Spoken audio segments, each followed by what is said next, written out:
You know, everyone, I was watching, or I'm currently watching, Joe Vargas, Angry Joe's little vlog he did on his situation with Defiance's MMO on both the PC and the consoles. And it got me thinking, you know, over the past 2 weeks now, going on 2 weeks, we have had two wrestling companies, two out of the three major wrestling companies out there, have problems of their own when it came to pay-per-view. WWE, if you probably know, had a problem with the streaming pay-per-view, of WrestleMania. They had a problem with that. They had a problem to the point that something got cut out or something wasn't right. It was just the streaming, the iPPV version of it was not doing so well. Well, the pay-per-view version that I ordered was great. It was perfect, it was fine, nothing wrong.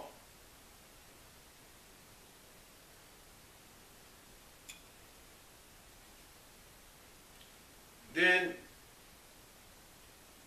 before that, basically the day before that, another company had their own problems. Ring of Honor. And it seemed Ring of Honor, apparently from what I understood, had smoothed out any problems they had. And that any iPay-per-view that people ordered was fine, was okay. But yet, just when you think something's okay, that's when the problems rise again. And from what I read and understood, during the main event for the ROH Championship, for the ROH Championship between Kevin Steen and Jay Briscoe, what happened? What happened? Not even a few minutes before the actual ending of the match, not even a few moments before the actual ending of the match, the feed cuts out. Something goes haywire and screwy. And then when it finally comes back on, from what I understand, the next thing people are seeing when it comes back on is Jay Briscoe holding the ROH Championship and being declared the winner and new ROH champion.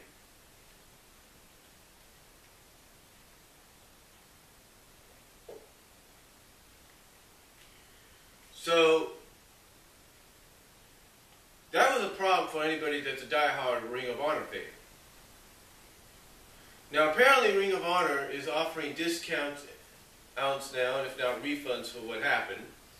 And apparently now they've patched everything up, they've worked everything out, worked out all the kinks.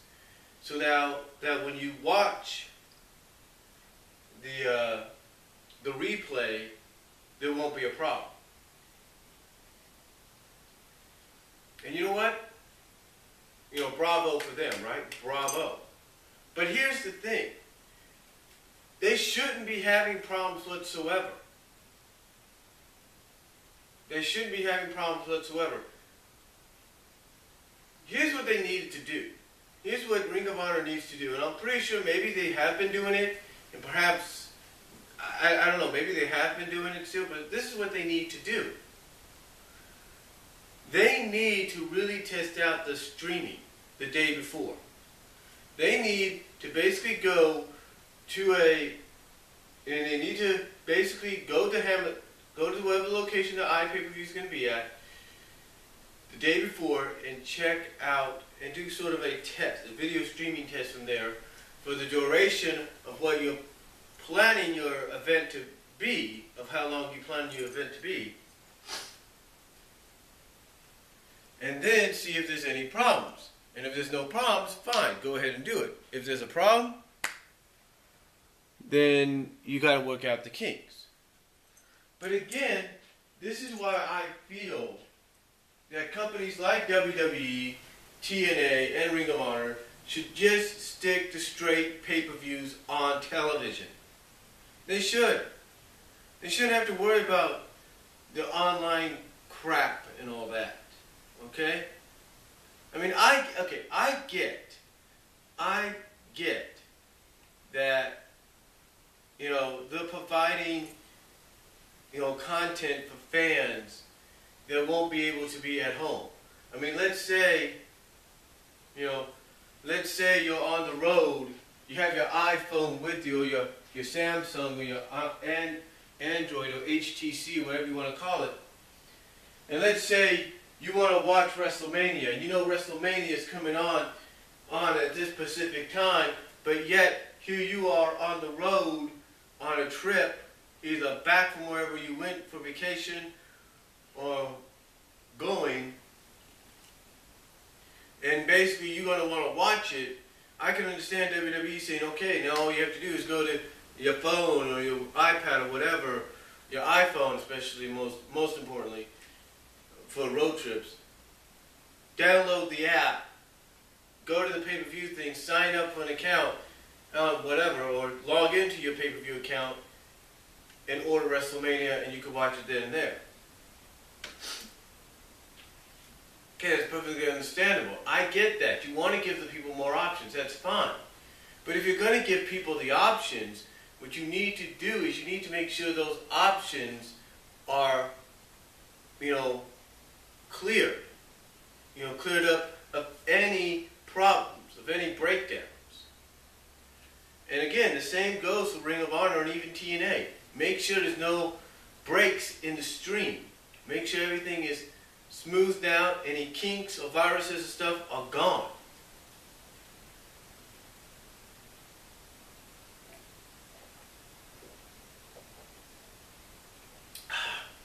I mean,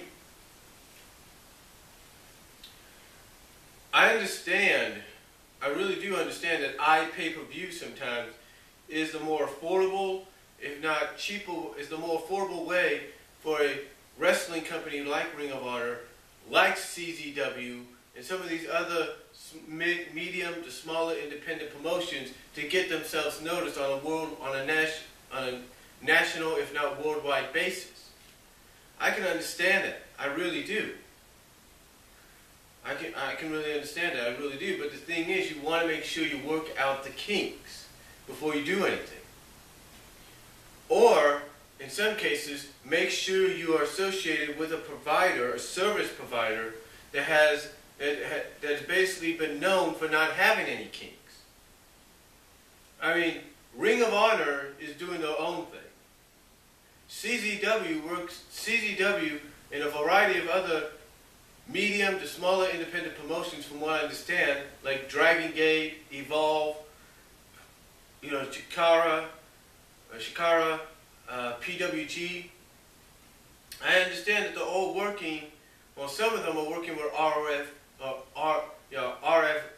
Video, or working with RFvideo.com, and there are others working with other wrestling video-related sites to provide a live iPay-per-view experience for fans so they can check out the product and see why people are talking about that promotion. I can understand that. But again, it all goes back to the fact that big or small, when you're doing, if you're a wrestling company and you're doing an iPay-per-view, you need to make sure that the iPay-per-view is being streamed to the consumer without any problem. Make sure you work out all the kinks. That's what wrestling companies need to do, big or small. Doesn't matter if they're the major leagues, the three major promotions right now, which are essentially WWE, TNA, Ring of Honor. Doesn't matter. It does not matter. What matters is you basically wanting to give the consumer what they ask for, giving the consumer what they want. And if the consumer, my friends, if the consumer is looking for perfection, or doesn't want, or is hoping to watch something uninterrupted, then let them watch something, make sure they get what they want. You know? And it's not just wrestling companies either. I understand that there are certain other mixed martial art promotions out there and other sporting companies and whatever that use iPPV to get themselves over, to get their product noticed. But but the thing is, I have not heard once, and maybe I'm wrong, maybe you can correct me, but I've not heard once of a single MMA or any other kind of sporting event being streamed on iPPV that has had problems. I have not heard of any of that. But it seems that wrestling seems to have that most problem. I don't know why. But again, what I'm saying is if you're going to give your fan the best product they want that you're promising, and by promising that, hey, you're going to be able to view it for such and such price that you can afford, and we're going to give it to you on iPPV, basically on the computer, then you should do it without any problems, right? You should be able to give it to them without any problems. But again, it's all about working out the kinks and doing some testing before you do that. And I'm sure the companies do some testing, but I think what they need to do is just keep testing and testing up until the time comes for the show to actually start. But again, this is why companies like Ring of Honor, even CZW, even some of those, even things like Dragon Gate and Evolve, and some of the other, like I say, medium, and even Shikara, if you will, PWG. But this is why I feel, that those companies that I mentioned, along with some of the medium to smaller independent promotions, should always look at regular pay-per-view as a backup. Because that way it does the same thing iPPV does. It gets your product out there, gets people noticing and wondering what the hubbub is all about. So, if you want to, do what TNA is doing right now. TNA is doing what is known as the One Night Only series. Well, basically it's a month-long showing or so of one pay-per-view for a decent price. So here's what I would do if I'm any of those companies that I mentioned. Do that. Get your show out there, have it aired on pay-per-view, and just go with it. And see what other people think. But to me, wrestling promotions, big or small, need to work out any kinks or problems before broadcasting their iPPV. That's just my opinion. So let me know what you guys think down below. Comment if you like. I'll talk to you later.